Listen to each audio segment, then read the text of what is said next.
আল্লাহর দিকে তাকায় তাকায় বলি, আল্লাহ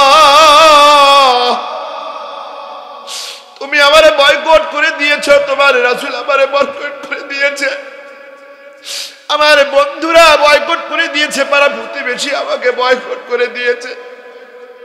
আর এই গাসসান প্রদেশের রাজা আমাকে দুনিয়ার সকলের সুযোগ সুবিধা দেওয়ার জন্য আমার কাছে চিঠি লিখেছে।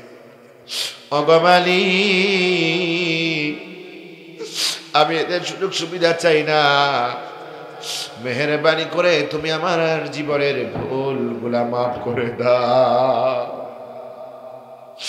কাব বিন মালিক বলেন, আমি চিঠিটা নিয়ে চুলার আগুনে পুড়ে ফেললাম, আমি সহ্য করতে পারলাম না। আমার মনে হলো দুনিয়াতে আমার বেঁচে থাকার কোনো কারণ নাই, আমি কার জন্য দুনিয়াতে বেঁচে থাকবো, পাগলের মতো ঘোরাফেরা আমি করি। আমার ভাইরা সহ্য করতে পারলাম না। আমার ছোটবেলার বাল্য বন্ধু ছিল কাতাদা রাদিয়াল্লাহু তাআলা আনহু। আমি ওর বাগানের ভিতরে দেয়াল টপকে আমি কাতাদার কাছে গেলাম। কাতাদার কাছে যাওয়ার পরে বললাম, কাতাদারে আল্লাহর কসম করে বলে আমার সাথে কথা বল। কিন্তু কাতাদা আমার সাথে কথা বলে না, সালাম দেই, কাতাদা আমার সালামের জবাব দেয় না। তিনবার কসম দেওয়ার পরে বলি, কাতাদারে তুই না আমার বাল্য বন্ধু, ছোটবেলার বাল্য বন্ধু, আমি তোরে বলি আল্লাহর কসম করে বলি, আল্লাহর কসম করে বলি রে কাতাদা, আমি আল্লাহ আর আল্লাহর রাসূলকে আমার জীবনের চাইতে বড় ভালোবাসি।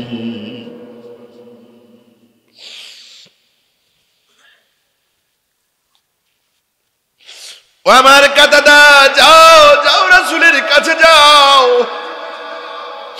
আমার পক্ষ থেকে রাসূলের কাছে গিয়ে রাসূলকে জানায়া দাও আমি কাব বিন মালিক আল্লাহ আর আল্লাহ রাসূলকে খুব বড় ভালোবাসি। কাতাদা আমার দিকে রাগ চক্ষু তাকায়া বলল, তুই যদি আল্লাহকে বেশি ভালোবাসিস আর আল্লাহ রাসূলকে যদি বেশি ভালোবাসিস, সেটা তো আল্লাহ রাসূল ভালো জানে, আমার বলার কি আছে? আমার বলার কি আছে? তুই যদি আল্লাহ রাসূলকে বেশি ভালোবেসে থাকিস, আল্লাহকে যদি ভালোবেসে থাকিস, তো তারা জানে। না আমি বলতে পারবো না, বরঞ্চ আমার এখান থেকে তুই চলে যা। আমার ভাইয়ের ভাবে 40টা দিন পার হয়ে গেল। জোরে কোন কতদিন? আরো জোরে কোন কতদিন? 40 দিন পার হয়ে যাওয়ার পরে বিশ্ব নবীর পক্ষ থেকে কাব বিন মালিকের জন্য আরেকটা সংবাদ দিল, কাব বিন মালিক রে, এতদিন স্ত্রীর সঙ্গে খাইতে পারছিস, স্ত্রীর সঙ্গে থাকতে পারছিস, স্ত্রীর সাহায্য সহযোগিতা নিতে পেরেছ, কিন্তু আল্লাহ রাসূলের আদেশ হলো এখন থেকে, আজকে এই সময় এই মুহূর্ত থেকে তোমার স্ত্রীর সাথে কোনো ধরনের সম্পর্ক তুমি আর রাখতে পারবা না। কোন জমিনে মাঠিয়া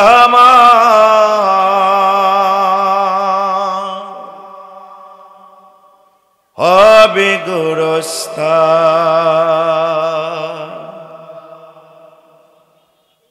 কোন জমিনে মাঠিয়া আমার হবে গোরস্থান, কাদের চোখে জলে আমি, কাদের চোখের জলে আমি পাব পরিত্রাণ,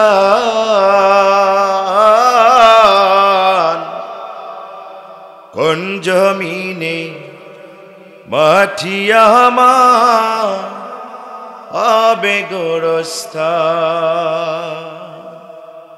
আমাদের কারো জানা আছে কার মৌত কোথায় হবে? আমরা বলতে পারি? কারায় আমায় গোসল দিবে, কে আনিবে কাফন,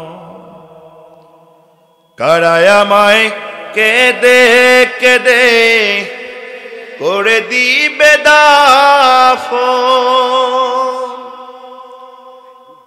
কারায় আমায় গোসল দেবে, কে আনিবে কাফন, কারায় আমায় কেঁদে কেঁদে করে দিবে দাফন,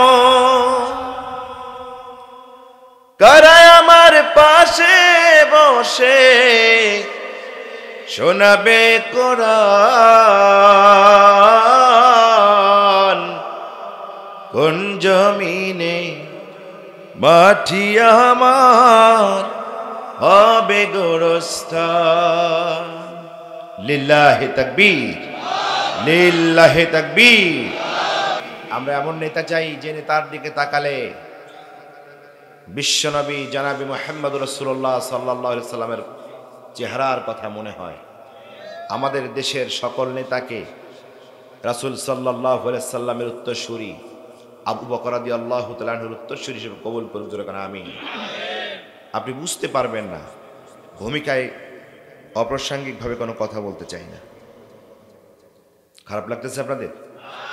সম্মানিত ভাইয়েরা আমার, আসমানের নিচে জমিনের উপরে সবচাইতে বিশ্বস্ত আশ্বস্ত একটি কিতাব, টেস্টেড এবং ট্রাস্টেড, চিরন্তন বাণী, চিরসত্য বাণী, কোরআনুল কারীমের মধ্য থেকে, কোরআনুল কারীমের 114টি সূরার মধ্য থেকে 9 নম্বর সূরা। কত নম্বর সূরা? আর আওয়াজ দিয়ে বলেন কত নম্বর? 9 নম্বর সূরা। আজকের আলোচনা করতে অন্তত আমার ব্যক্তিগতভাবে একটু ভয় হচ্ছে এবং দুর্বলতা হচ্ছে। কোথায় যেন আলোচনা করতে ভুল হলেই ওস্তাদজি ধরে ফেলে। কারণ যারা ওস্তাদ, আমিও ছোট ওস্তাদ, যারা ওস্তাদ, ওস্তাদের একটি আদর্শ হচ্ছে ছাত্রদের ভুল ধরা। আমার বাবা ওস্তাদ, আমি ওস্তাদ, এখানে কথা বলার জন্য পেয়েছি ওস্তাদ। আল্লাহু আকবার কর। তো আজকে যে আয়াত থেকে কথা হবে, এই আয়াতের উপরে আজকের আলোচনা শুনেই জীবনের দায়িত্ব পালন শেষ হয়ে গেল, বিষয়টি এমন নয়। আপনাকে আল্লাহ তাআলা এখানে নিয়ে এসেছেন কোরআনুল কারীমের পথ দেখার জন্য।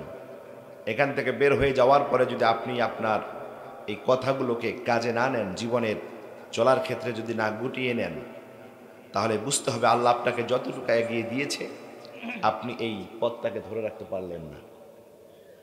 সুতরাং আলোচনা শুনে এখানে রেখে যাবো বিষয়টা এমন নয়, বরঞ্চ আলোচনা শুনে গিয়ে যাচাই বাছাই করে এই কথাগুলোর সত্যতা জানতে হবে, সত্যতা বুঝতে হবে। শুধু আবেগের বসে এসে নুরুল আজম নওশাদ রংপুর থেকে কি বলে গেল শুনলেই হবে না, যাচাই বাছাই করে এটা মানার সিদ্ধান্ত নিতে হবে। রাজি আছেন? রাজি আছেন সকলেই? ওস্তাদ আছে, ওস্তাদের কাছ থেকে কালকে আরো ভালো করে শুনে নেবেন। তাহলে আমি 9 নম্বর সূরার নাম হচ্ছে সূরাত তাওবা। কি সূরার নাম? সূরাত তাওবা। কত নম্বর সূরা? 9 নম্বর সূরা। এই 9 নম্বর সূরার ভিতরে আল্লাহ তাআলা 129টি আয়াত দিয়েছেন। আল্লাহু আকবার কোন। 129টি আয়াতের মধ্য থেকে 118 নম্বর আয়াত আমি আপনাদের খেদমতে তেলাওয়াত করেছি। এই 118 নম্বর আয়াত থেকে সামান্য কিছু আলোচনা করব। এই যে আজকের আলোচিত আমাদের সূরার নাম হচ্ছে সূরাতুত তাওবা। আল্লামা কাশাফ একজন নিবেদিত মুফাসসিরে কোরআন, ইনি এনার তাফসিরের ভিতরে লিখেছেন যে এই সূরার নাম সূরাতুত তাওবা শুধু এমনটি নয়, বরং এই সূরার নামের সংখ্যা হচ্ছে 12টি। কতটি? সূরা একটা নাম কয়টা? সকলে বলেন সূরা একটা নাম কয়টা? 12টা। প্রশ্ন করতে পারেন হুজুর, একটা নাম হলেই তো হয়, নতুবা দুটা নাম হলেই তো হয়, সূরার নাম 12টা হবে কেন? হতে পারে না এরকম? ছোট্ট একটা উদাহরণ আমি দিতে চাই, কেন সূরার নাম সূরা আত-তাওবার নাম 12টি হলো। আপনাদের এলাকায় দেখবেন অথবা আপনাদের পরিচিত এমনও মানুষ আছে যেই মানুষের 4টা বেটা, কিন্তু এই বুড়ার বেটার সবগুলাই নাতি, কোনো নাতনি নাই। আছে না এরকম? আছে? অথবা উল্টাটা ধরেন, সবগুলাই নাতনি, কোনো নাতি নাই। হয় না এরকম? বংশের মধ্যে কোনো মেয়ে নাই, 20 বছর পরে ছোট ছেলের ঘরে একটা নাতনি হয়েছে। এই নাতনি যখন হয়েছে আর দাদা যখন শুনেছে যে আমার ঘরে একটা চাঁদ এসেছে, নাতনি হয়েছে, দাদা দৌড়ে ছুটে গিয়েছে ঘরে, সেখান থেকে নাতনিকে কোলে নিয়ে বলতেছে, ওরে আমার টুলটুলি। কি বলতেছে? ওরে আমার টুলটুলি। এই যে মুখ দিয়ে বলল টুলটুলি, এ তো টুলটুল করে আমার দিকে দেখতেছে, আজ থেকে তোর নাম আমি রাখলাম টুলটুলি। এখন দাদি এসে বলতেছে এগুলো নাম চলবে না, কিসের টুলটুলি? আমার বংশের একমাত্র নাতনি, কত সুন্দর ফুটফুটে চেহারা, এর নাম হবে বুলবুলি। কি হবে? বুলবুলি। কথা বুঝতেছেন? এরকম হয় কি হয় না? আবার দেখবেন এই মেয়ের জ্যাঠা, সবচেয়ে 4 ভাইয়ের বড় ভাই, উনি সে বলতেছে যে না, আমার বংশের একমাত্র মেয়ে, বুলবুলিও হবে না, টুলটুলিও হবে না, এর নাম হবে চাঁদনি। কি হবে? চাঁদনি। চাচাতো ভাই একজন এসে বলতেছে যে বোন হলো আমার, আর আপনারা নাম রাখা নিয়ে ব্যস্ত হয়ে গেছে। বোন আমার, আমরা 8 ভাই আছি, 8 ভাই মিলে একটা নাম দিব, এর নাম হবে জোসনা। কি হবে? নামের সংখ্যা বাড়ে না কমে? সবাই কেন বাড়ে না কমে? দাদা গোষ্ঠীর নামের এই ঠেলাঠেলি দেখে নানা গোষ্ঠীরা বলতেছে শোনেন বিয়াই, আপনাদেরও নাতনি আমাদেরও নাতনি, এই যে নাম রাখছেন শেষ পর্যন্ত নাম নিয়ে না জানি মারামারির আগে, সুতরাং আপনাদের সব নাম বাদ, আমরা নানার বাড়ি থেকে যে নাম দেবো এইটাই হবে আমাদের এই নাতনির নাম। আছে না? আছে না? আছে না? আমার ভাইরা, এই যে ছোট্ট একটা মেয়ে জন্মগ্রহণ করলো, নাম 1টা থেকে 4টা, 4টা থেকে 5টা, 5টা থেকে 6টা নাম হয়ে গেল। আমার ভাইরা বুঝে থাকলে বলুন, নামগুলো কি ভালোবাসার কারণে এসেছে নাকি ঘৃণার কারণে এসেছে? আদর কম থাকার কারণে এসেছে না আদর বেশি থাকার কারণে এসেছে? কথা কি বুঝাইতে পেরেছি? আল্লামা কাশাফ রহিমাল্লাহু বলেছেন, আমরা হাদিস থেকে এই সূরাতুত তওবার 12টি নাম পেয়েছি। রাসূল সাল্লাল্লাহু আলাইহি সাল্লাম এই সূরাকে এত বেশি ভালোবাসতেন, এত বেশি ভালোবাসতেন, আল্লাহ রাসূল যখন তখন যেটাই মনে আসতো সেই শব্দ দিয়েই সূরাতুত তওবাকে ডাকতেন। আওয়াজ দিয়ে কোন আল্লাহু আকবার। তাহলে রাসূল সাল্লাল্লাহু আলাইহি সাল্লামের পবিত্র জবান থেকে সূরাতুত তওবার নাম এসেছে কতটি? কতটি? 12টি। মনে থাকবে তো? তবে সবচাইতে বিখ্যাত 2টি নাম, একটি নাম হচ্ছে সূরাত তাওবা, আর দ্বিতীয় নামটি হচ্ছে বারাআহ। আল্লাহু আকবার। কোরআনুল কারীমের ভিতরে যতগুলি সূরা এসেছে, প্রতিটি সূরার সামনে আল্লাহ রাব্বুল আলামিন বিসমিল্লাহির রহমানির রহিম কথাটা ব্যবহার করেছেন। কিন্তু এটা এমন একটি ব্যতিক্রম সূরা, যেই সূরার সামনে বিসমিল্লাহির রহমানির রহিম ব্যবহার করা হয়নি। তাহলে কোরআনুল কারীমের সূরার সংখ্যা হচ্ছে 114টি, বিসমিল্লাহ এসেছে 113টি। কতটি এসেছে? আমার ভাইয়েরা, কেন আল্লাহ রাব্বুল আলামিন এই সূরাতুত তাওবার সামনে বিসমিল্লাহির রহমানির রহিম কথাটা কেন আল্লাহ রাব্বুল আলামিন বললেন না? এটার ব্যাখ্যা লিখতে গিয়ে মুফাসসিরে কেরাম কয়েকগুলো কারণ বর্ণনা করেছেন। তার মধ্য থেকে প্রসিদ্ধ 2টি কারণ আমি আপনাদেরকে বলে যাই। আল্লামা কাশাফ উনি লিখেছেন, তাফসীরের ভিতরে বয়ান করেছেন, হযরত ওসমান রাদিয়াল্লাহু তাআলা আনহু বলেন, এই সূরাতুত তাওবা যখন নাজিল হয়ে যায়, আমরা অন্য সূরা লেখার সময় ঠিক ওইভাবেই বিসমিল্লাহির রহমানির রহিম এই কথাটাই লিখতে যাব, কিন্তু রাহমাতুল লিল আলামিন বললেন, ওসমান রে, সূরা তাওবা লেখার সময় আল্লাহ রাব্বুল আলামিন আমাকে বিসমিল্লাহ পড়ার অনুমতি দেয় নাই, সুতরাং তোমরা সূরাতুত তাওবা লেখার সময় সূরাতুত তাওবার শুরুতে তোমরা বিসমিল্লাহ লিখবা না। যেহেতু আল্লাহ রাসূল অনুমতি দেয় নাই, সেহেতু সূরা তাওবার সামনে বিসমিল্লাহ লেখা। কথা বুঝতেছেন? সম্মানিত ভাইয়েরা আমার, আরো অনেক মুফাসসির কেরাম অন্য মত বর্ণনা করেছেন, তার মধ্য থেকে প্রসিদ্ধ একটি গ্রহণযোগ্য মতামত হলো বিসমিল্লাহির রহমানির রহিম কথাটা হলো রহমতের আলামত। আল্লাহু আকবার কোন। এই মুসলমান ভাইয়েরা আমার, এই বিসমিল্লাহ এই শব্দের ভিতরে এত বরকত, এত রহমত, এত বারাকাত আল্লাহ রাব্বুল আলামিন দিয়ে রেখেছেন। কোন মুসলমান যদি কাজকর্মের সময়, চলাফেরার সময় বিসমিল্লাহ কথা বলে যদি কোনো কাজ শুরু করে দেয়, আমার ভাইয়েরা রে, ওই কাজটা দুনিয়ার কাজ হতে পারে, দুনিয়াবি কোনো কাজও হতে পারে, কিন্তু বিসমিল্লাহ বলে শুরু করার কারণে আল্লাহ রাব্বুল আলামিনের দপ্তর ওই কাজটা ইবাদত হয়ে যায়। কিছু কিছু আলেম ওলামা আছে যারা ধর্মীয় ইবাদত, ধর্মীয় আবেদ, ইবাদত বন্দেগীগুলোকে একদিকে করে আর দুনিয়াবি কিছু কাজকর্মগুলোকে একদিক করে। আছে না নাই? আজকে বলে দিয়ে গেলাম, বান্দার জন্য এমন কোন বৈধ কাজ নাই। ভালো করে শুনুন, বান্দার জন্য এমন কোন বৈধ কাজ নাই যেই কাজটা বান্দা করার সময় যদি বিসমিল্লাহির রহমানির রহিম দিয়ে শুরু করে, কাজটা দুনিয়ার কাজ হতে পারে, কাজটা প্রয়োজনীয় কাজ হতে পারে, কাজটা জায়েজ হতে পারে, কাজটা হালাল হতে পারে, বিসমিল্লাহির রহমানির রহিম দিয়ে শুরু করার সঙ্গে সঙ্গে ওই কাজটা আল্লাহর দপ্তরে ইবাদত হিসাবে পরিগণিত হয়ে যায়। আমার ভাইয়েরা,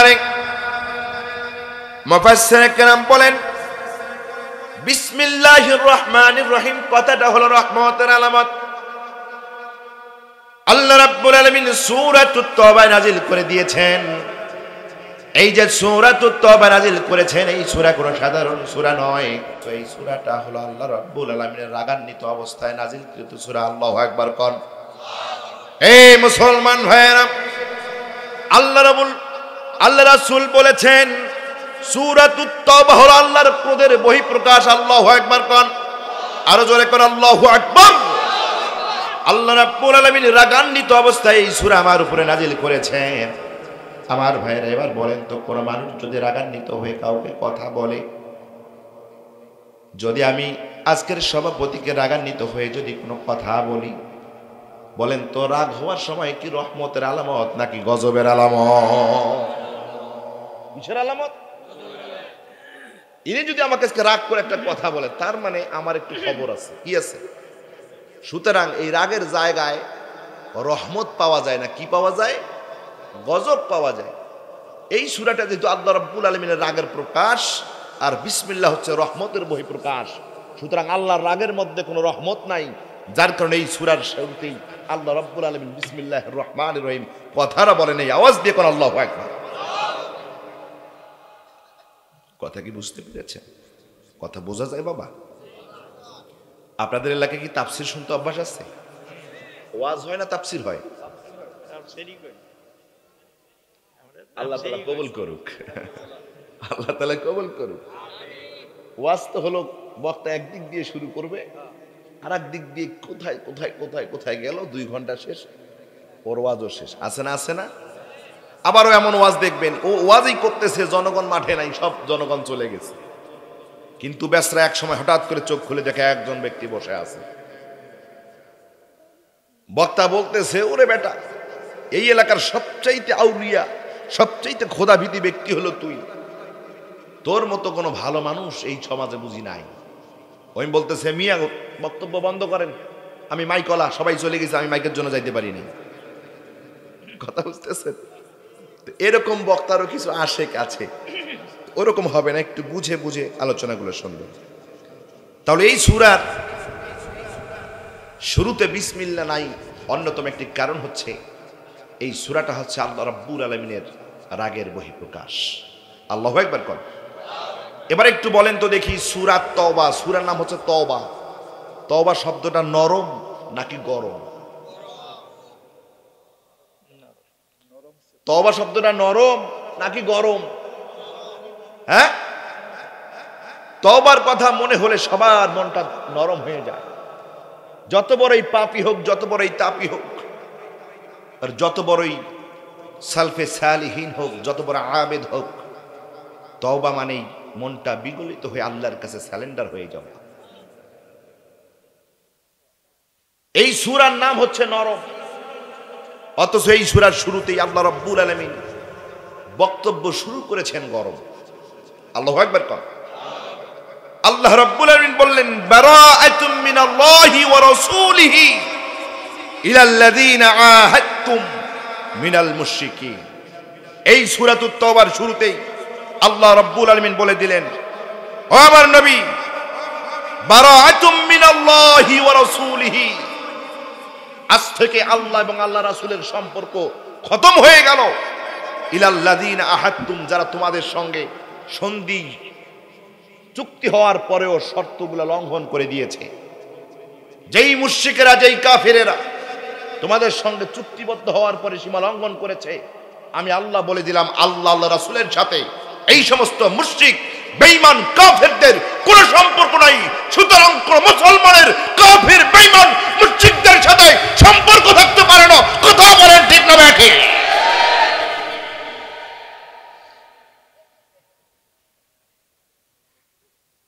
সভাপতি সাহেবের সাথে আমার ভালো সম্পর্ক, কোন এক বন্ধুর সাথে বন্ধুর খুব ভালো সম্পর্ক থাকে, কিন্তু দেখবেন কোন একটা বিষয় নিয়ে লাগার পরে বলতেছে, আজ থেকে তোর সাথে আমার কোনো সম্পর্ক নাই। হয় না?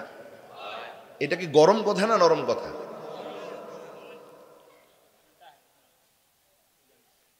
তাহলে আল্লাহ রাব্বুল আলামিন সূরার নাম দিলেন নরম, কথা দিলেন গরম।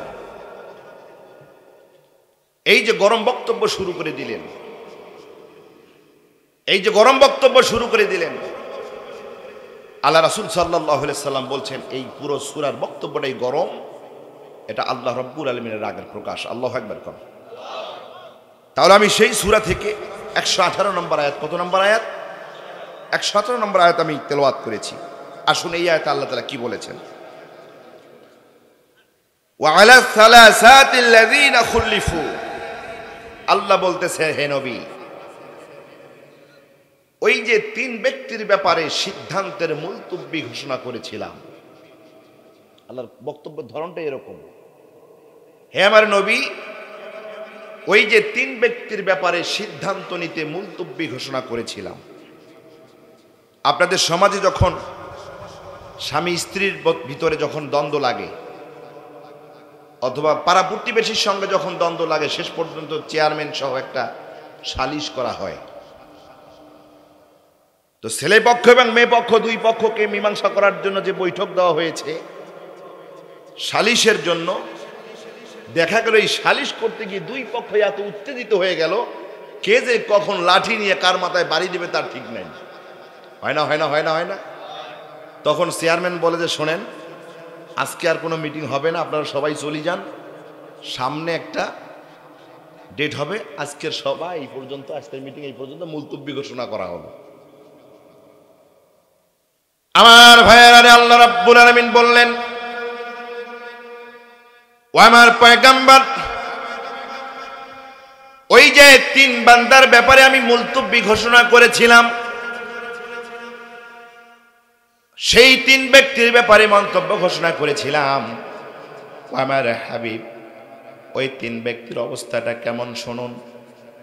হাত্তা ইযা দাকাত আলাইহিমুল আরদু বিমা রাহুবাত, আল্লাহ রাব্বুল আলামিন বললেন, ও আমার হাবিব, আমি যে তিন ব্যক্তির ব্যাপারে মন্তব্য ঘোষণা করেছিলাম, ওই তিন ব্যক্তির কাছে তাম পৃথিবীটা প্রশস্ত হয়ে যাওয়ার পরে, আমার পৃথিবীটা অনেক বড় হয়ে যাওয়ার পরে, ওই তিন ব্যক্তির কাছে আজকে পৃথিবীটা সংকীর্ণ হয়ে গেছে। আল্লাহু আকবার কোন, আরো জোরে কোন আল্লাহু আকবার। আল্লাহ রাব্বুল আলামিন বললেন, ওয়াদাকাত আলাইহিম আনফুসুহুম, ও আমার হাবিব, তামাম পৃথিবীটা তাদের কাছে সংকীর্ণ হয়ে যায় নাই, বরং তাদের গোটা জীবনটা অনেক বড় সংকীর্ণ হয়ে গেছে। আমি যে 3 ব্যক্তির ব্যাপারে মুলতবি ঘোষণা করেছিলাম, আমার পৃথিবীটা প্রশস্ত পৃথিবী হওয়ার পরেও তাদের কাছে পৃথিবীটা অত্যন্ত সংকীর্ণ হয়ে গেছে। শুধু পৃথিবী সংকীর্ণ হয়ে যায় নাই, তাদের নিজের জীবনটাও সংকীর্ণতায় ভুগছে। আমার হাবিব শুধু তাই নয়, ওয়াজান্নু আল্লা মালজা মিনাল্লাহি ইল্লা ইলাইহি। আমার হাবিব এই যে 3 ব্যক্তির কাছে পৃথিবীটা সংকীর্ণ হয়ে গেছে, এই যে তাদের জীবনটা সংকীর্ণ হয়ে গেছে, ও আমার হাবিব এই 3 ব্যক্তি বুঝতে পেরেছে আল্লাহ রাব্বুল আলামিনের কাছে ফিরে যাওয়ার কোনো পথ তাদের কাছে খোলা না। ও আমার হাবিব সুম্মা তাবা আলাইহিম লিয়াতুবু। ও আমার হাবিব এই 3 ব্যক্তির কাছে পৃথিবীটা সংকীর্ণ হয়ে যাওয়ার কারণে, জীবনটা সংকীর্ণ হয়ে যাওয়ার কারণে, এমনকি যখন তারা এই উপলব্ধি করতে পেরেছে আল্লাহর পথে ফিরে যাওয়া ছাড়া আর কোনো পথ নাই, ও আমার হাবিব আমি আল্লাহ রাব্বুল আলামিন এই কারণে তাদের উপরে রহমতের দৃষ্টি দিয়ে দিলাম, তোমার এই 3 জন সাহাবী 3 জন উম্মাহ যেন তওবা করে নেয়। জোরে কোন সুবহানাল্লাহ। আমি তাদের দিকে রহমতের দৃষ্টি দিলাম যেন তারা তওবা করে নেয়। আল্লাহু আকবার কোন। নিশ্চয়ই আমি আল্লাহ তাআলা অত্যন্ত পরম দয়ালু, তওবা কবুলকারী। আল্লাহু আকবার কোন। আমার ভাইয়েরা, মুফাসসিরে কেরাম আয়াতের তাফসীরে লিখতে গিয়ে একটা ঘটনা নিয়ে এসেছেন। মুফাসসিরে কেরাম বলেছেন এই আয়াতটা আল্লাহ রাব্বুল আলামিন তাবুকের যুদ্ধকে কেন্দ্র করে নাজিল করে দিয়েছেন। আমার ভাইয়েরা রে, তাবুকের যুদ্ধ হলো ইসলামের সাথে বেঈমানদের একটা মহাযুদ্ধ। তাবুকের যুদ্ধের নাম শুনেছেন? তাবুক যুদ্ধের নাম শুনেছেন? তাবুকের যুদ্ধ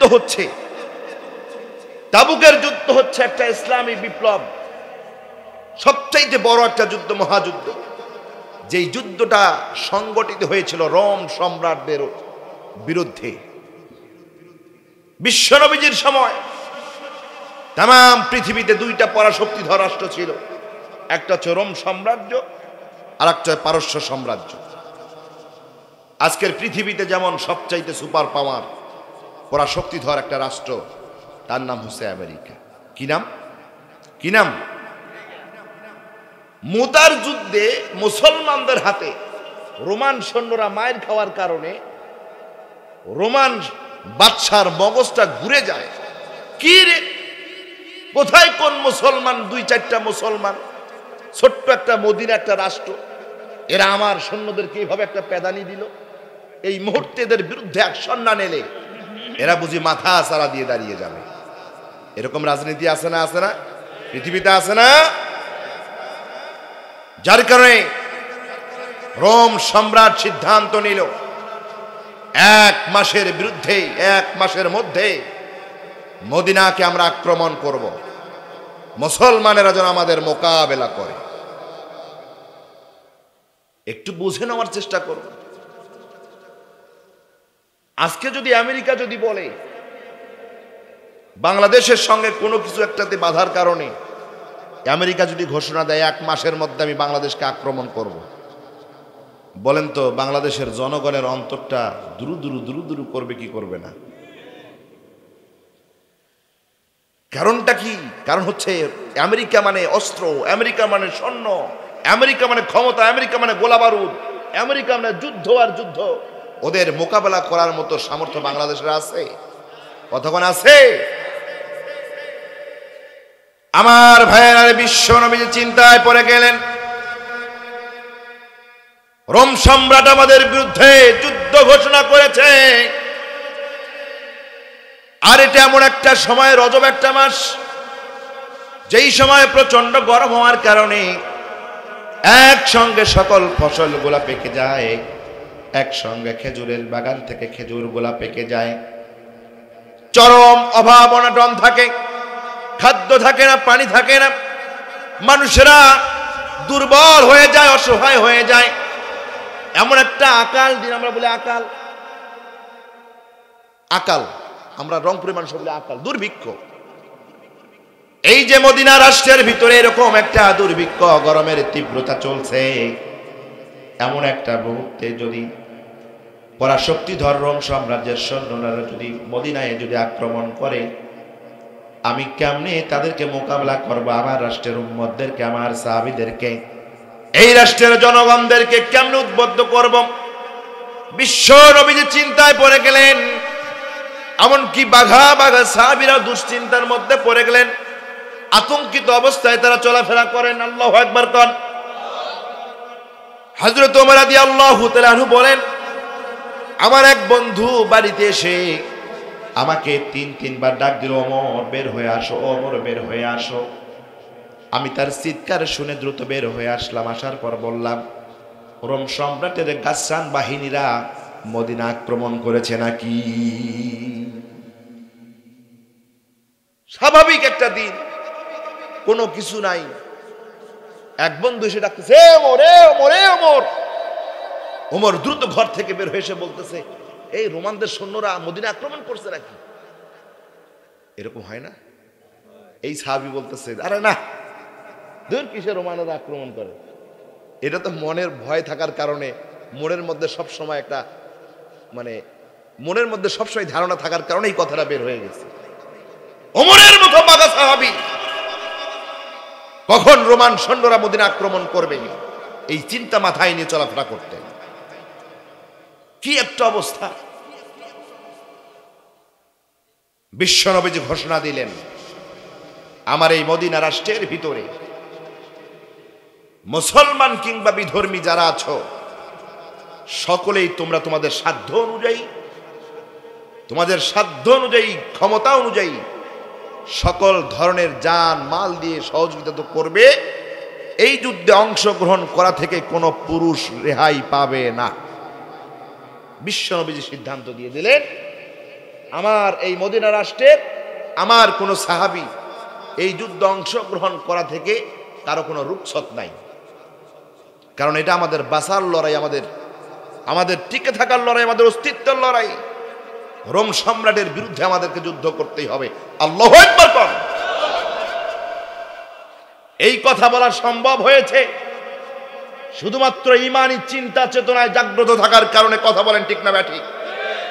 আমার ভাইয়েরা রে, বিশ্বনবী হাতে গোনা কয়েকজন সৈন্য নিয়ে নিরস্ত্র হয়ে তৎকালীন সময়ে পরাশক্তিদের মোকাবেলা করেছিলেন ইমানের বলিয়ে বলিষ্ঠ হওয়ার কারণে।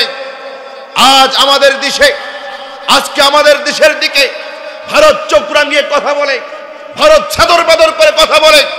একটা সিদ্ধান্ত বলে দিতে চাই, আমরা মুসলমান হয়ে ভারতকে বন্ধু মনে করি না, ভারতকে শত্রু মনে করি না।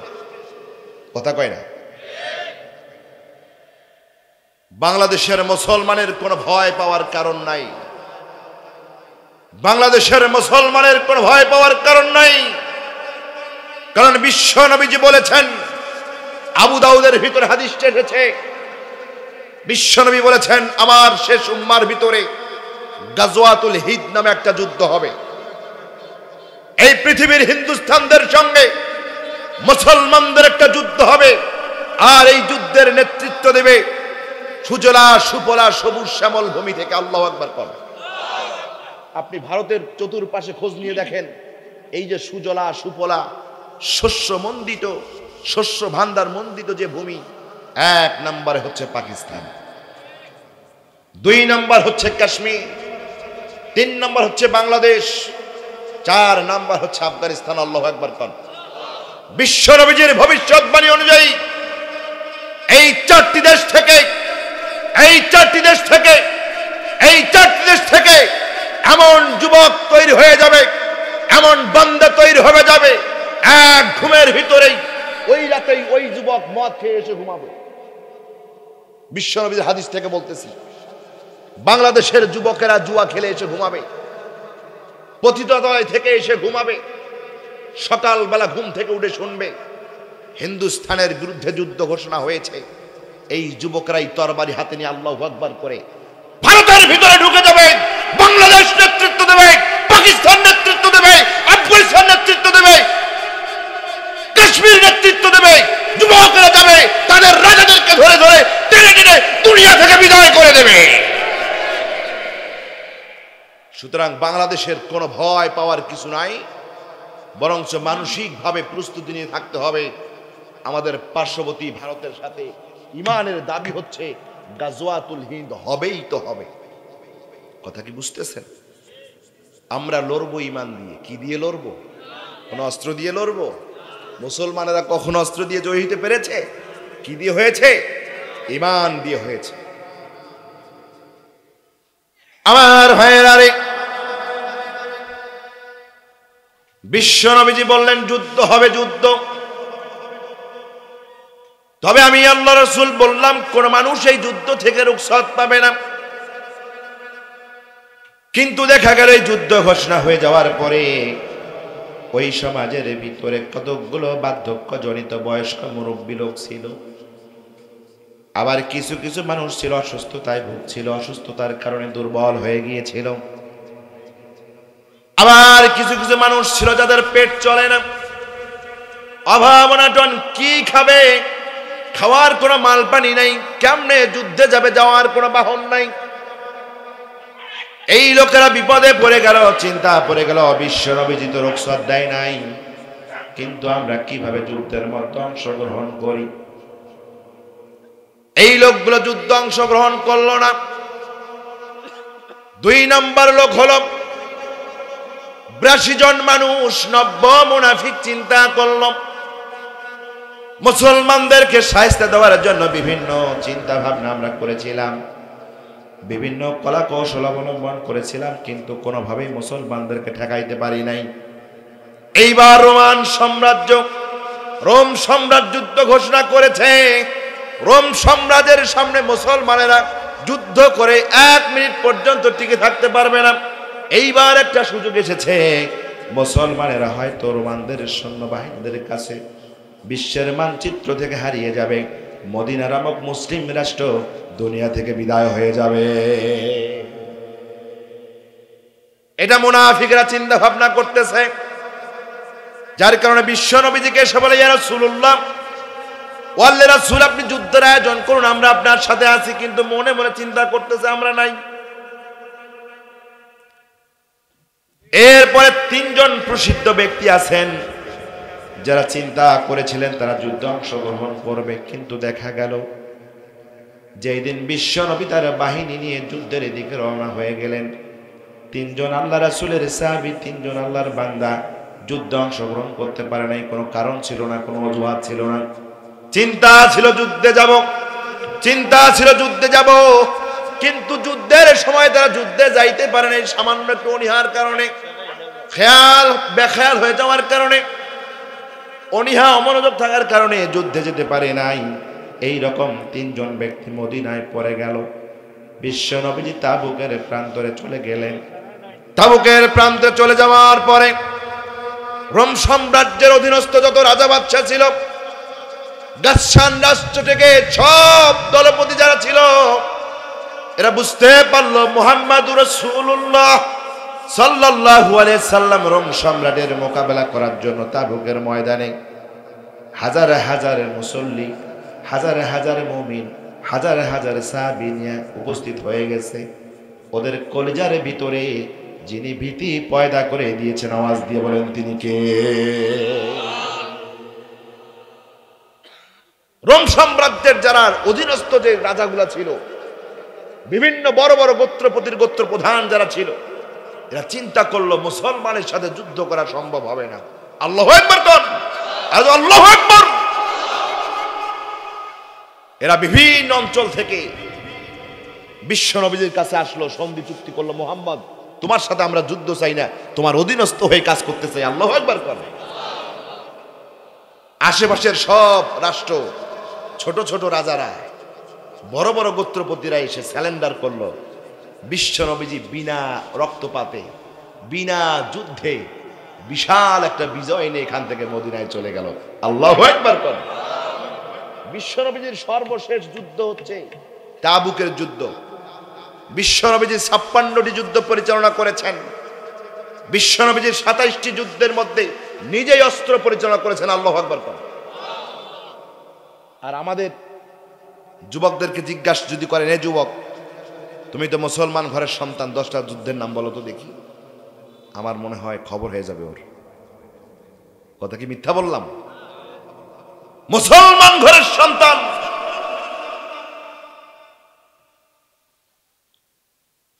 যুবক হয়ে গেছে, 10টা যুদ্ধের নাম বলার শক্তি রাখে না। এর দিয়ে কি হবে? ভারতের গোলামি একেই করতে হবে। কথা কয় না? আমেরিকার গোলামি এদেরকেই করতে হবে।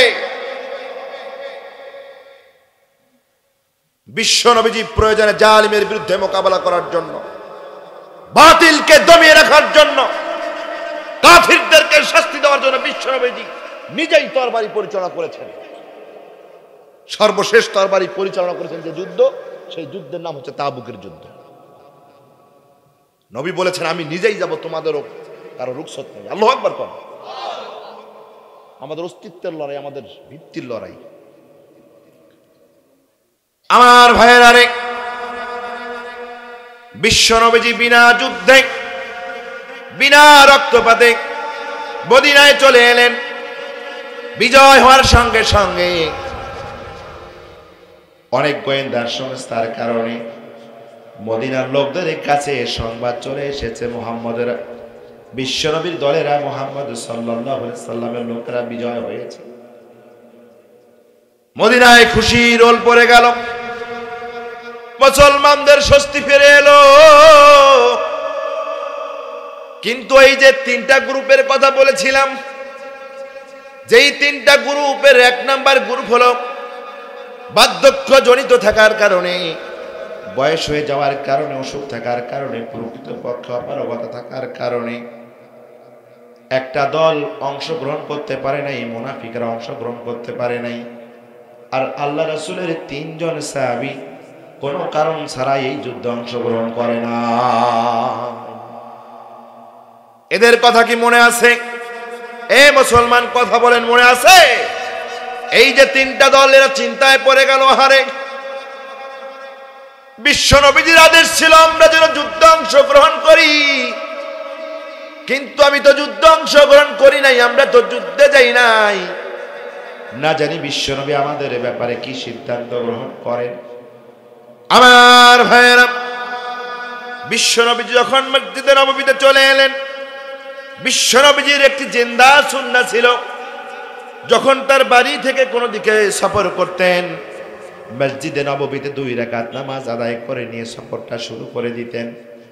আবার যখন বাড়ি থেকে সফর করে যখন বাড়িতে ঢুকতেন, বিশ্ব নবীজি 2 রাকাত সুন্নাহ নামাজ আদায় করার পরে তার বাড়িতে ঢুকতেন। জোরে কোন সুবহানাল্লাহ।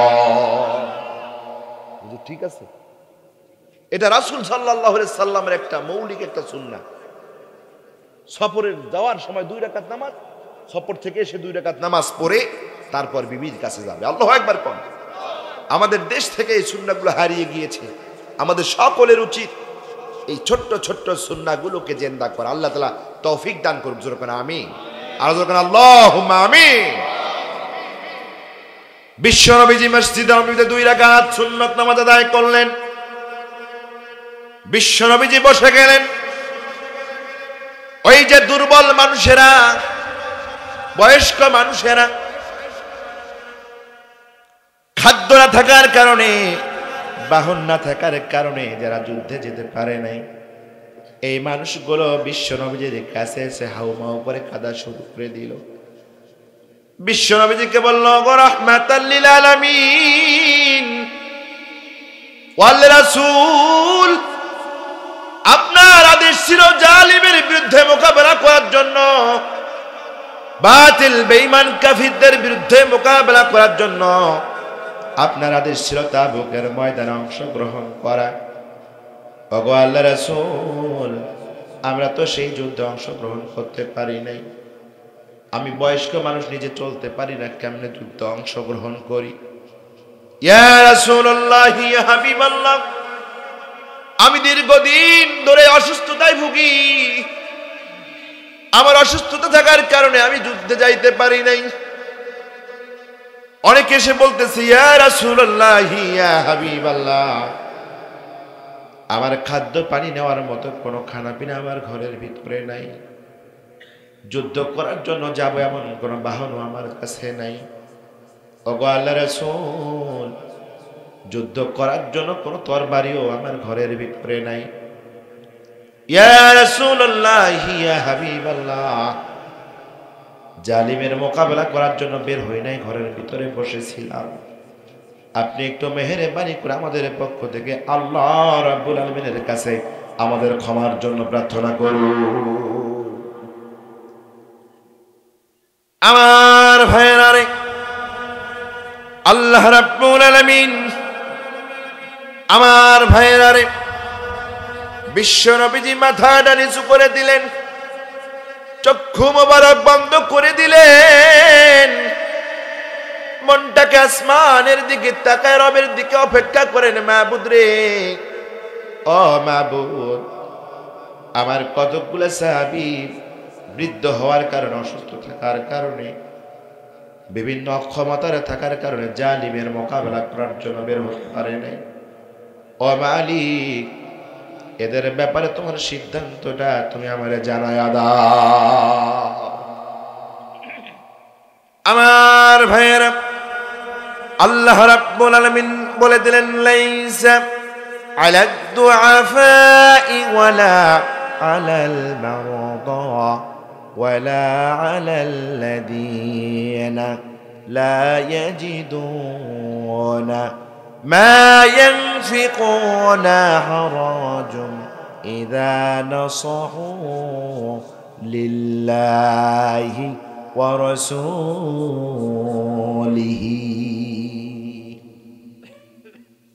আমার ভাইয়ের, আল্লাহ রাব্বুল আলামিন আয়াত নাজিল করে দিলেন, আমার হাবিব জালিমের মোকাবেলা করার জন্য, বাতিলের মোকাবেলা করার জন্য এই লোকগুলো চলে গেল। এরপর ওই যে বললাম ৮২ জন মানুষ, যারা মনে মনে চিন্তা করেছিল এই কয়জন মানুষ রোম সম্রাটের সৈন্যদের বিরুদ্ধে লড়বে, যা যা লড়তে যা, তোদের খবর আছে। মনে মনে চেয়েছিল মুসলমানেরা এইবার এই দুনিয়া থেকে বিদায় হয়ে যাবে। এই সমস্ত মুনাফিকদের অন্তরে বলেন তো ভয় আছে না নাই? এই মুনাফিকরা থরথর করে কাঁপা শুরু করল। না জানি মদিনার রাষ্ট্রপতি মুহাম্মদুর রাসূলুল্লাহ সাল্লাল্লাহু আলাইহি ওয়াসাল্লাম আমাদের ব্যাপারে কি সিদ্ধান্ত গ্রহণ করেন, যার কারণে দ্রুত বিশ্ব নবীজির কাছে চলে এলেন। বিশ্ব নবীজির কাছে এসে বসলেন, হাউমাউ করে ডুকরে ডুকরে কান্নাকাটি করে বললেন, ইয়া রাহমাতাল লিল আলামিন, ওগো আল্লাহর রাসূল, আমার পেটের মধ্যে ব্যথা ছিল। একজন বলে আমার হাঁটুর মধ্যে ব্যথা ছিল, আর একজন বলে আমার বাড়িতে কোনো লোক ছিল না, আর একজন বলে আমার বাড়িতে কিছু গরু ছিল, খাদ্য দেওয়ার মতো লোক নাই, আরো কিছু মানুষ বলে আমার ধান কাটা ছিল, আমার গমের চাষ ছিল। আছে না এরকম? যদি মিছিলে যাওয়া লাগে তোমরা যা, আমি গরুটা বাঁধিয়ে আসতেছি। কতক্ষণ না কেন? এইরকম মানুষ আছে না নাই? অজুহাত দেখাবে, রাজপথে যেতে হবে, বাংলার জালিমের বিরুদ্ধে, নাস্তিকদের বিরুদ্ধে, ইসলামের বিরুদ্ধে, কোরআনের বিরুদ্ধে যারা ফতোয়া দেয়, বাংলার জমিনে যারা এরকম করে, এদের শাস্তি দেওয়ার জন্য রাজপথে যেতে হবে। ডাক এসেছে, আলেম ওলামা ডাক দিয়েছে, ইসলামের নেতৃবৃন্দরা ডাক দিয়েছে। এমন সময় দেখবেন কিছু কিছু মানুষ বলে যে 2 দিন থেকে আমার শরীরটা খুব খারাপ আছে। এই যে রেডি হয়েছি, আমি তো রেডি হয়েছি, শুধু যাও, গরুটাকে পানি দেওয়া হয় নাই, পানি দিয়ে আসতেছি। ওই যে চলে গেল, এর পানি দেওয়া শেষ হয় না। বাংলা ভাষায় বুঝাই দিয়ে যাই, এই টাঙ্গাইলের মানুষেরা শোনো, এইরকম মানুষেরা এসে মিথ্যা মিথ্যা টাটকা টাটকা কিছু অজুহাত দিল। বলেন তো, মুনাফিকরা সত্য অজুহাত দিল না মিথ্যা অজুহাত দিল? কথা কোন? আমার ভাইয়েরা, কোরআনুল কারীম থেকে বলছি, মুনাফিকরা মিথ্যা অজুহাত দিল। আল্লাহ রাসূল মাথাটা নিচু করে দিলেন, অন্তরটা আল্লাহর আরশে আজিমের দিকে দিয়ে দিলেন। বিশ্ব নবীজি চিন্তা করলেন, ও রব্বুল আলামিন, এই মানুষগুলো মুখ দিয়ে যেটা বললো আমি সেটা মেনে নিলাম। আল্লাহু আকবার, আরো জোরে কর আল্লাহু আকবার। ও রব্বে কারীম, এই যে লোকগুলো মুখ দিয়ে যে অজুহাত দিল আমি সেটা মেনে নিলাম, কিন্তু এদের অন্তরের ভিতরে কি আছে তো আমি সেটা জানি না। বলেন তো, নবী কি গায়েব জানে? নবী কি গায়েব জানে? ও রব্বে কারীম, এরা মুখে মুখে আমাকে কথা বলল, আমি সত্য মেনে নিলাম, তবে বাস্তবতাটা কি তুমি ভালো জানো। ও রব্বে কারীম, আমি বিশ্ব নবী এদের কথাকে মেনে নিলাম, এদেরকে ক্ষমা করে দিলাম। যদি এরা সত্য বলে তাহলে ঠিক আছে, যদি মিথ্যা বলে কাল কিয়ামতের ময়দানে তুমি এদেরকে গ্রেফতার করিও। আল্লাহু আকবার কয় না? আরো জোরে কর। ওয়ারশে আজিমের মালিক, আমি এদেরকে মাফ করে দিলাম, আমি এদের কথাকে মেনে নিলাম, তোমার সিদ্ধান্তটা কি তুমি একটু জানায় দাও।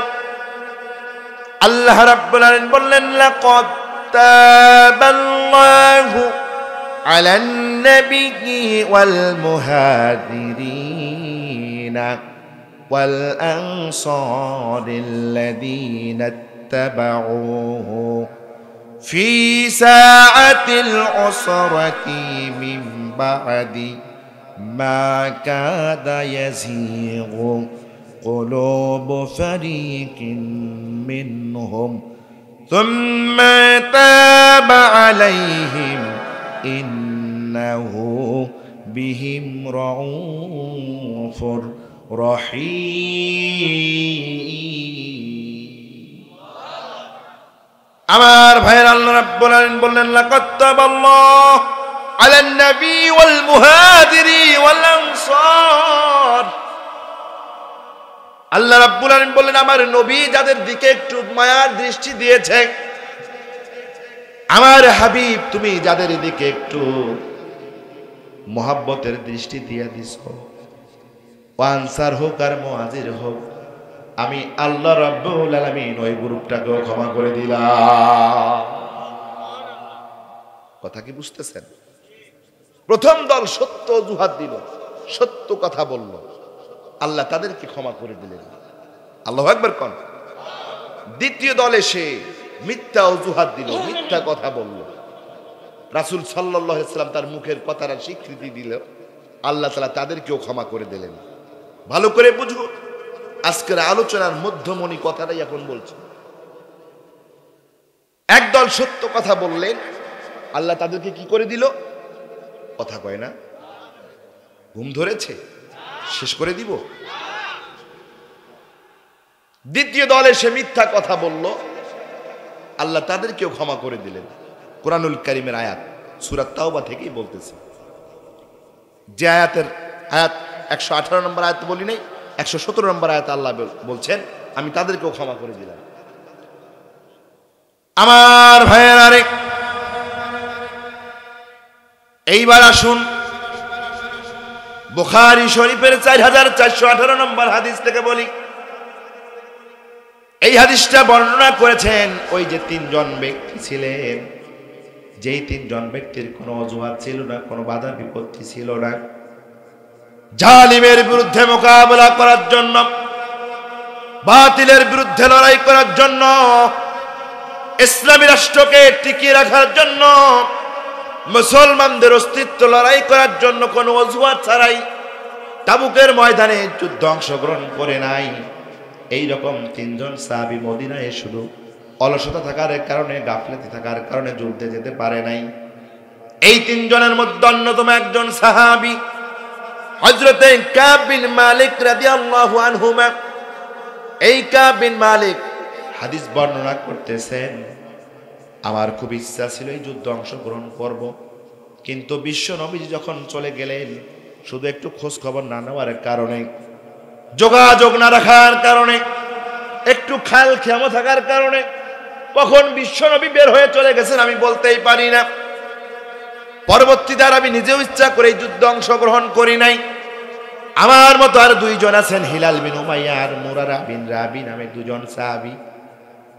আমি কাব বিন মালিক বিশ্বনবীর কাছে গেলাম। বিশ্বনবী মসজিদে নববীতে বসে আছেন। আমি বিশ্বনবীর কাছে গেলাম। বিশ্বনবীর চেহারা মোবারকের দিকে তাকিয়ে সালাম দিলাম, আসসালামু আলাইকা ইয়া রাসূলুল্লাহ। আমার ভাইয়েরা রে, আমি কাব বিন মালিক যে তাবুকের ময়দানে অংশগ্রহণ করি নাই, আল্লাহ রাব্বুল আলামিন ওহী নাজিল করে যুদ্ধের ময়দানে বিশ্বনবীকে জানায় দিয়েছিলেন। আল্লাহু আকবার কোন, আরো জোরে কোন আল্লাহু আকবার। আমি কাব বিন মালিক যুদ্ধে যেতে পারি নাই, বিশ্বনবী আগেই জেনেছিলেন। মসজিদে নববীতে ঢুকে যখন আমি সালাম দিলাম, বিশ্বনবীজির পূর্ণিমার চাইতেও সুন্দর মায়ামণি মুখখানা অন্ধকার হয়ে গেল। বিশ্বনবীজি আমার থেকে মুখটা ফিরাই নিলেন। বিশ্বনবীজি সালামের জবাব দিলেন না, মাথাটা নিচু করে দিলেন। আমার মনের ভিতরে ভয় বেড়ে গেল, আশঙ্কা বেড়ে গেল। আমি বিশ্বনবীজিকে বললাম, ইয়া রাসূলুল্লাহ, আমি কাব বিন মালিক কোন আপত্তি না থাকার কারণে, কোন অজুহাত না থাকার কারণে, যথাযথ কোন কারণ না থাকার কারণে আমি জালিমের মোকাবেলা করার জন্য, কাফের বেঈমানদের মোকাবেলা করার জন্য, মুসলমানদের অস্তিত্বকে মোকাবেলা করার জন্য, অস্তিত্বকে রক্ষা করার জন্য তাবুকের ময়দানে যেতে পারি নাই। ওগো আল্লাহর রাসূল, অথচ আল্লাহ রাব্বুল আলামিন এই সময় আমাকে ঘোড়া দিয়েছেন, এই সময় আমাকে খাদ্য সম্পদ অনেক অনেক গুণ বাড়ায় দিয়েছেন। সব ঠিক থাকার পরেও যুদ্ধে যেতে পারি নাই। ওগো আল্লাহর রাসূল, আপনি আমার জন্য আল্লাহর কাছে একটু ক্ষমা প্রার্থনা করে দেন। আমার ভাইয়েরা রে, মদিনার আলো বাতাস ভারী হয়ে এলো। সূর্যটা যেন মেঘের আলোয় লুকায়া গেল। বিশ্বনবীজি মাথা নিচু করে আছেন, সালামের জবাব দেয় না। কাব বিন মালিকের কোনো কথা শোনে না। কিছুক্ষণ যাওয়ার পরে বিশ্বনবীজি মাথা তুলে বললেন, কাব রে, তুমি আমার মসজিদে নববী থেকে বের হয়ে চলে যাও। এ কাব, এক্ষুনি এই মুহূর্তে আমার মসজিদ থেকে তুই বের হয়ে যাও।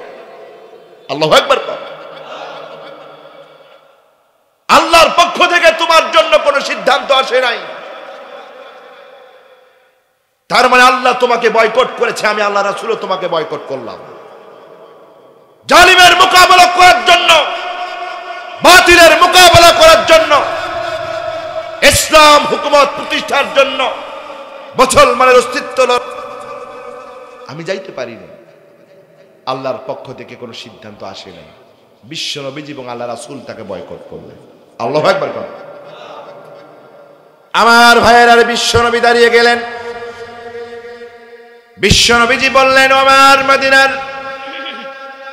রাষ্ট্রে বসবাসরত মুসলমানেরা, তোমরা শোনো, কাব বিন মালিককে আল্লাহ বয়কট করেছেন, আমি আল্লাহ রাসূল বয়কট করে দিলাম। সুতরাং মদিনার সকল মুসলমান নারী পুরুষ কাব বিন মালিককে বয়কট করে দিবে। তোমরা কেউ কাব বিন মালিকের সাথে কোনো কথা বলবে না, তোমরা কাব বিন মালিকের সাথে কোনো লেনদেন করবে না। কাব বিন মালিকের সাথে আমার সাহাবীর কোনো সম্পর্ক নাই। আমার ভাইয়েরা, কাব বিন মালিক দিশাহারা হয়ে গেল, ডুকরে ডুকরে বাড়িতে চলে এলো। বাড়িতে চলে আসার পরে হু হু করে কান্নাকাটি করে। ছোট্ট ছোট্ট সন্তানদেরকে আব্বা আব্বা বলে ডাকে, বাবারে আমার কাছে আসো, আমার কাছে আসো, আমার সাথে কথা বলো। কিন্তু কাব বিন মালিকের ছোট্ট ছোট্ট বাচ্চারা বলে, আব্বা যান। বাতিলের মোকাবেলা করার জন্য অনীহা করেছিলেন, তাবুকের ময়দানে যাওয়ার জন্য অনীহা করেছিলেন। আল্লাহ রাসূল আপনাকে বয়কট করেছে, মদিনাবাসী আপনাকে বয়কট করেছে। আপনি আমাদের বাবা হতে পারেন, আমরা সন্তান হতে পারি। সুতরাং এই সম্পর্ক থাকতে পারে, আপনার সাথে আমাদের কথা হতে পারে না।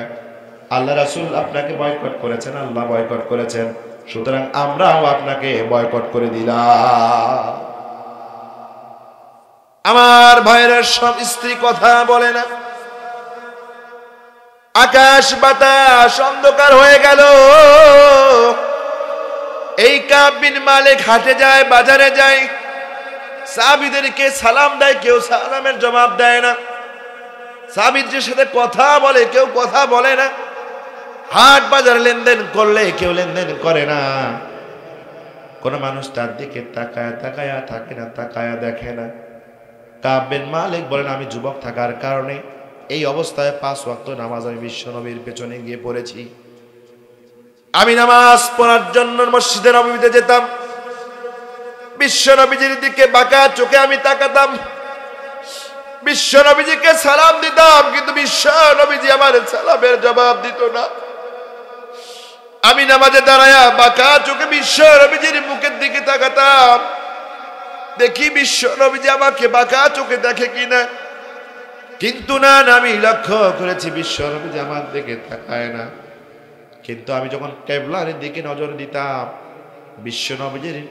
বিশ্বনবীজির মুখ থেকে যখন আমি আমার নজরটা ফেরায় নিতাম, তখন লক্ষ্য করতাম বিশ্বনবীজি আমার দিকে বাঁকা চোখে তাকায়। আমার ভাইয়ের কষ্ট বেড়ে গেল, দুঃখ যন্ত্রণা বেড়ে গেল। কোন মানুষ কথা বলে না, সালাম দিলে সালাম দেয় না। একদিন আমি বাজারের কাছে গেলাম, ওই বাজারে যাওয়ার পর দেখি একজন বিদেশি, একজন মানে ব্যবসা করার জন্য এসেছে। উনি বাজারে এক লোককে জিজ্ঞাসা করতেছে, এখানে তোমাদের মধ্যে কাব বিন মালিক কে? গাসসান সাম্রাজ্য থেকে এসেছে। লোকেরা দেখাই দিল, ওই যে লোকটা দেখো বসে আছে, ওই যে দেখো লোকটা কারোর সাথে কথা বলে না, ওই লোকটাই হলো কাব বিন মালিক। ওই লোকটা আমার কাছে আসলো, আমাকে একটা চিঠি ধরাই দিল। আমি চিঠিটা খুলে দেখলাম গাসসান প্রদেশের রাজা লিখেছে, ও কাব বিন মালিক, আমরা সংবাদ পেয়েছি মদিনা রাষ্ট্রপতি মুহাম্মদ তোমার সাথে কেমন দুর্ব্যবহার করতেছে। ও কাব বিন মালিক, তোমার রাষ্ট্র থেকে তুমি চলে আসো, আমাদের রাষ্ট্রে চলে আসো, তোমার থাকা খাওয়া সকলের সুযোগ সুবিধা আমরা তোমার কাছে করে দেব। আমার ভাইয়েরা রে, আমি শিক্ষিত মানুষ থাকার কারণে গাসসানের ভাষা বুঝতে পারলাম, চিঠিটা বুঝলাম। আল্লাহর দিকে তাকায় তাকায় বলি, আল্লাহ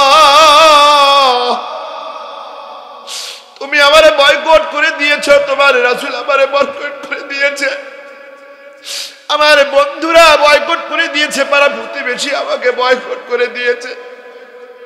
আর এই গাসসান প্রদেশের রাজা আমাকে দুনিয়ার সকলের সুযোগ সুবিধা দেওয়ার জন্য আমার কাছে চিঠি লিখেছে। ওগো মালিক, আমি এদের সুযোগ সুবিধা চাই না, মেহেরবানি করে তুমি আমার জীবনের ভুলগুলা মাফ করে দাও। কাব বিন মালিক বলেন, আমি চিঠিটা নিয়ে চুলার আগুনে পুড়ে ফেললাম, আমি সহ্য করতে পারলাম না। আমার মনে হলো দুনিয়াতে আমার বেঁচে থাকার কোনো কারণ নাই, আমি কার জন্য দুনিয়াতে বেঁচে থাকবো, পাগলের মতো ঘোরাফেরা আমি করি। আমার ভাইরা সহ্য করতে পারলাম না। আমার ছোটবেলার বাল্য বন্ধু ছিল কাতাদা রাদিয়াল্লাহু তাআলা আনহু। আমি ওর বাগানের ভিতরে দেয়াল টপকে আমি কাতাদার কাছে গেলাম।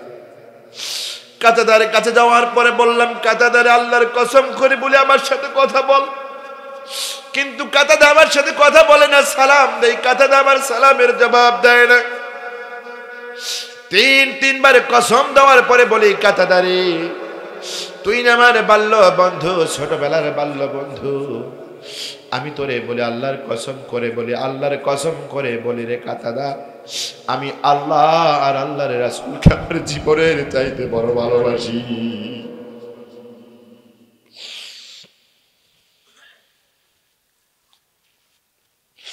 ও আমার কাতাদা, যাও যাও রাসূলের কাছে যাও,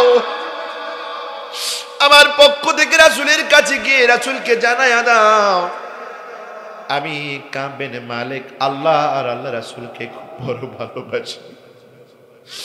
কাতাদা আমার দিকে রাগ চক্ষু তাকায়া বলল, তুই যদি আল্লাহকে বেশি ভালোবাসিস আর আল্লাহ রাসূলকে যদি বেশি ভালোবাসিস সেটা তো আল্লাহ রাসূল ভালো জানে, আমার বলার কি আছে? আমার বলার কি আছে?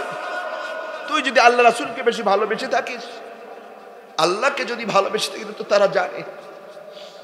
না আমি বলতে পারবো না, বরঞ্চ আমার এখান থেকে তুই চলে যা, চলে যা। আমার ভাইয়ের এভাবে 40টা দিন পার হয়ে গেল। জোরে কোন কতদিন?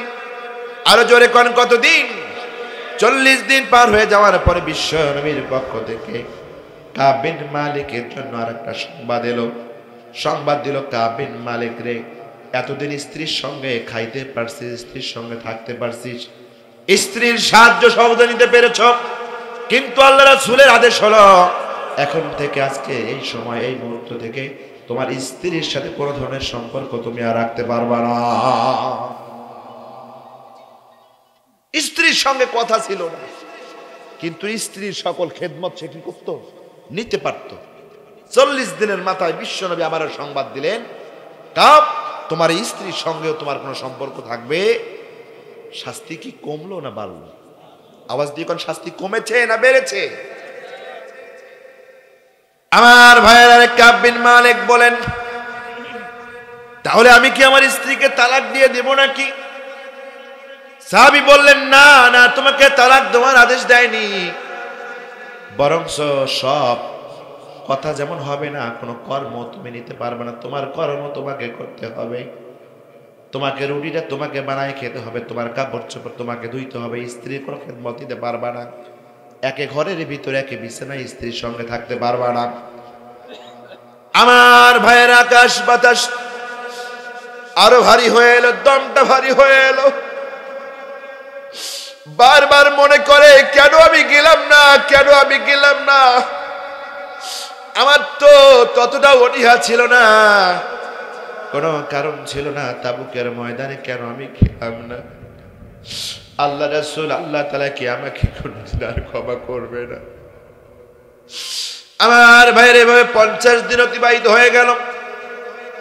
ফজরের নামাজ আদায় করলেন বিশ্বনবীজি। ফজরের নামাজ আদায় করার পরে বিশ্বনবীজি সাহাবীদের মুখামুখি হয়ে ঘুরে বসলেন।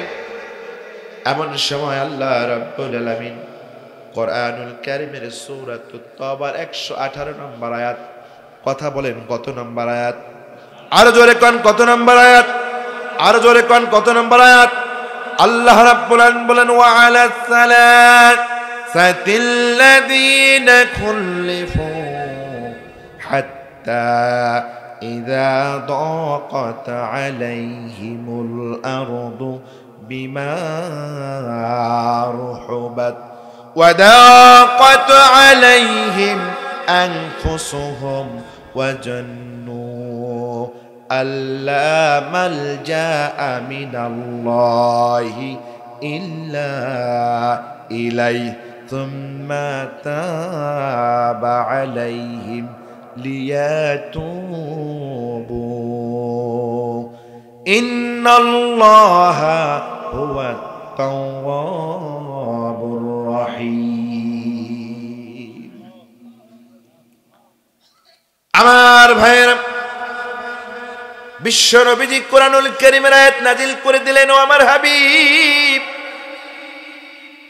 ওই যে তোমার 3 জন ব্যক্তির ব্যাপারে সিদ্ধান্ত মুলতবি ঘোষণা করেছিলাম, মনে আছে না নাই? এ মুসলমান কথা বলেন, মনে আছে না নাই?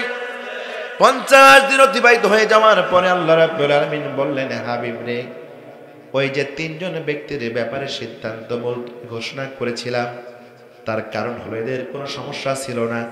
আমি আল্লাহ রাব্বুল আলামিন ধন সম্পদ বাড়ি গাড়িদেরকে সব দিয়েছিলাম শুধুমাত্র বাতিলের মোকাবেলা করার জন্য, জালিমের মোকাবেলা করার জন্য, ইসলামী হুকুমত প্রতিষ্ঠা করার জন্য, মুসলমানদের অস্তিত্বকে লড়াই করার জন্য, টিকিয়ে রাখার জন্য। শুধুমাত্র একটু অনীহা করেছিল, গাফলামো করেছিল, অলসতা করেছিল, একটু ব্যাকেল হয়ে গিয়েছিল। অথচ এই কাব বিন মালিক সেই সাহাবী যিনি বদরের যুদ্ধের ভিতরে বাতিলের মোকাবেলা করেছে। বদরের ময়দানে বাতিলের বিরুদ্ধে মোকাবেলা করেছিলেন এই কাব বিন মালিক, বদরি একজন সাহাবী। আল্লাহু আকবার কর। মুতার যুদ্ধে এই সাহাবী অংশগ্রহণ করেছিলেন, সকল যুদ্ধ অংশগ্রহণ করেছিলেন। শুধুমাত্র তাবুকের যুদ্ধ অংশগ্রহণ না করার কারণে, খুব ভালো করে বুঝবেন মুসলমান, তাবুকের যুদ্ধে বাতিলের বিরুদ্ধে মোকাবেলা করার অনীহা থাকার কারণে আল্লাহ রাব্বুল আলামিন তার এই প্রিয় বান্দাকে শাস্তি দিয়েছেন কতদিন? জোরে কোন, জোরে কোন, জোরে কোন।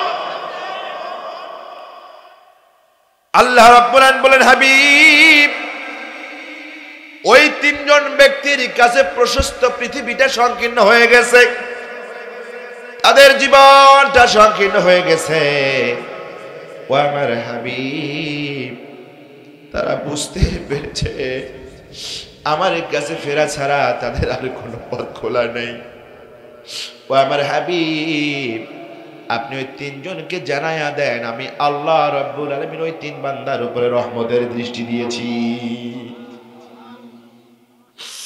ও আমার হাবিব,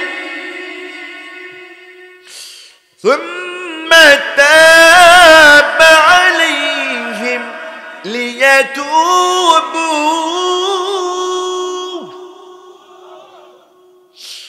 ও আমার হাবিব, আমি তাদের প্রতি রহমতের দৃষ্টি দিয়েছি, সুতরাং আপনার এই সাহাবী তিনটা, আমার এই গোলাম তিনটা যেন তওবা করে নেয়, এই তিনজন বান্দা যেন তওবা করে নেয়। তার কারণ হলো ইন্নাল্লাহা হুয়াত তাওয়াবুর রহিম, আমি এমন একজন স্রষ্টা, আমি এমন একজন মালিক, আমার বান্দা যদি তওবা করে, তওবা করতে আমি, তওবাকারীকে ক্ষমা করতে আমি আল্লাহ রাব্বুল আলামিন ভালোবাসি। সম্মানিত ভাইয়েরা আমার, বিশ্ব নবীজি বুঝতে পেরেছিল কাব বিন মালিক তো আমার বদরের যুদ্ধে অংশগ্রহণকারী সৈনিক। বিশ্ব নবীজির জানা ছিল এই কাব বিন মালিক তো মতার প্রান্তরে যুদ্ধ করার জন্য একজন সৈনিক, কিন্তু আল্লাহ রাব্বুল আলামিন পানিশমেন্ট দেওয়ার কারণে বিশ্ব নবীজি তার প্রতি কোনো কথা বলতে পারে নাই, বিশ্ব নবীজি সালাম নিতে পারে নাই। বিশ্ব নবীজি আল্লাহ বয়কট করার কারণে বিশ্ব নবীজি তাকে বয়কট করে দিয়েছিলেন। কিন্তু বলেন তো, ভিতরে ভিতরে প্রেম ভালোবাসা ছিল না? ছিল কি ছিল না? বিশ্ব নবীজির মুখটা পূর্ণিমার চাঁদের চেয়ে উজ্জ্বল হয়ে গেল। মুসমুস করে হেসে হেসে বলতেছে, আমার সাহাবীরা রে, এ সাহাবী আলী কোথায় আছো? ওমর তুমি কোথায় আছো? দাঁড়ায়া যাও, দাঁড়ায়া যাও।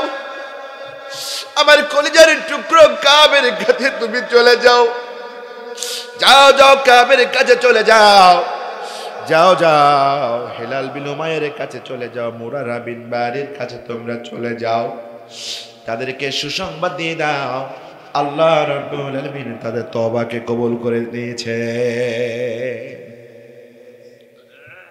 আমার ভাইয়েরা, হযরত আলী রাদিয়াল্লাহু তাআলা ঘোড়ার পিঠে চড়ে দুর্বার গতিতে চলে এলেন। কাব বিন মালিক বাড়ির ছাদের ভিতরে ফজরের নামাজ পড়ে ডুকরে ডুকরে কান্নাকাটি করেন। আলী রাদিয়াল্লাহু তাআলা বললেন, ও আল্লাহর গোলাম কাব, তোমার জন্য সুসংবাদ, তোমার জন্য সুসংবাদ, তুমি গ্রহণ করো।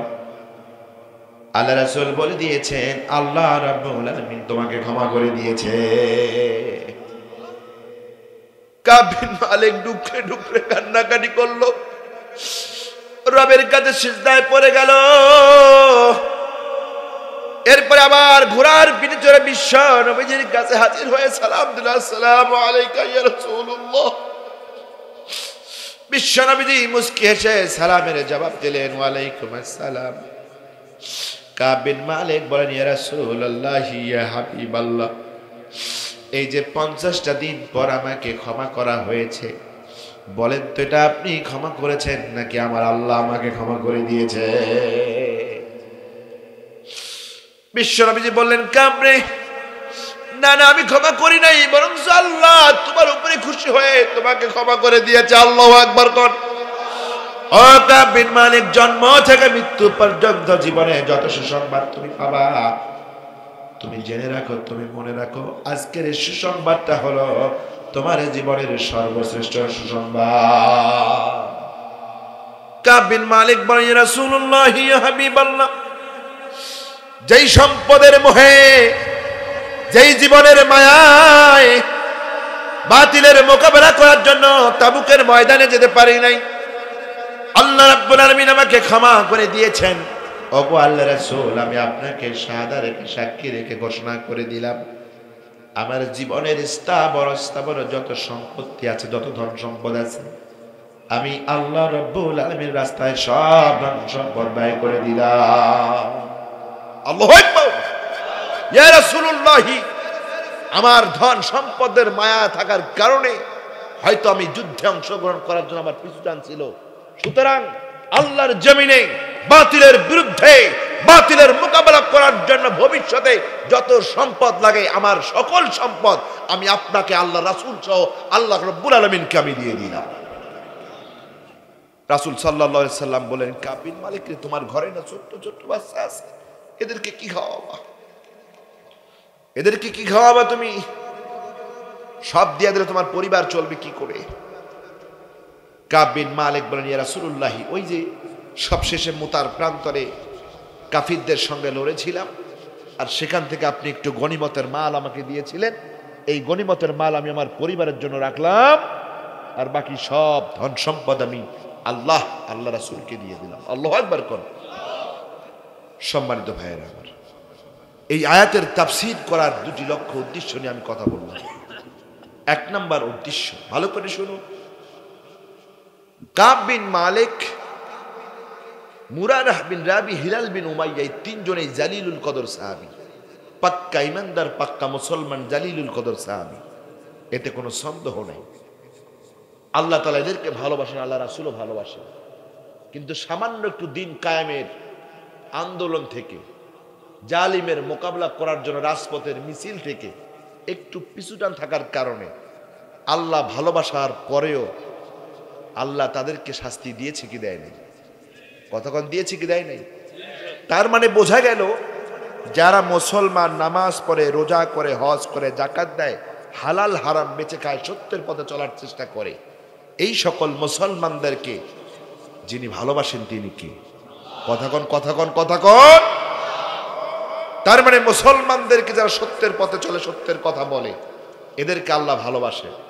এই সকল বান্দারা যদি কখনো কোনো কারণে সামান্য ভুল কাজ করেন, পাপের কাজ করেন, অথবা সমস্ত ইবাদত বন্দেগী করার পরেও জালিমের মোকাবেলা করার জন্য, বাতিলের মোকাবেলা করার জন্য, মুসলমানদের বৃদ্ধের শক্তির সাথে মোকাবেলা করার জন্য যারা রাজপথ থেকে একটু পিছিয়ে থাকেন, অবশ্যই এই সকল বান্দাদের উপরে আল্লাহর রাগ আছে না নাই? কতক্ষণ আছে না নাই? কারণ ইমানদার বান্দারা একটু ভুল করলে আল্লাহ একটু মাইন্ডে নিয়ে নেয়, আল্লাহ একটু কষ্ট পায়। আজকে যারা নামাজ পড়ে, রোজা করে, হজ করে, যাকাত দেয়, কিন্তু শয়তানের বিরুদ্ধে কথা বলতে ভয় পায়, কলিজা কাঁপে, তুই যা, আমি আসতেছি, আছে না? আছে না? আছে না? সব করবে, ইসলামী ইকামতের আন্দোলনে শরীক হতে ভয় পায়।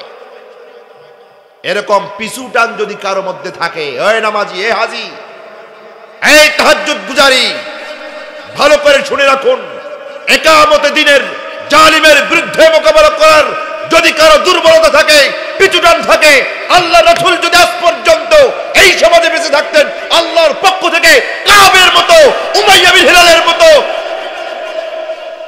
যে বিধান এসেছিল, সেই বিধান আপনার আমার জন্য আসতো। সুতরাং আসুন, এই আয়াতের তাফসীরের মূল লক্ষ্য একটি হচ্ছে, সমস্ত ইবাদত হবে জালিম বেঈমানের মোকাবেলা করার জন্য নিজেকে প্রস্তুত করে নিতে হবে। রাজি আছেন? রাজি আছেন? রাজি আছেন? বাংলার জমিনে যেন কখনো কোনো জালিম আর না আসতে পারে, বাংলার জমিনে কোনো কোরআন বিদ্বেষীরা যেন না আসতে পারে, বাংলার জমিনে যেন কোনো নাস্তিকরা না আসতে পারে, বাংলার জমিনে যেন মুসলমান বিরোধী শক্তি না আসতে পারে, বাংলার জমিনে যেন আলেম ওলামা বিরোধী করে শক্তিরা আসতে পারে। এজন্য সকল মুসলমানকে এক হতে হবে। কারা কারা যে আছো দু হাত উঁচু করে দেখাও। হাত নামান। 2 নাম্বার, 1 নাম্বার বিষয় হলো মুসলমানেরা সত্যের পথিকরা পথ ছিটকে খারাপ কাজ করলে আল্লাহ কষ্ট পায়।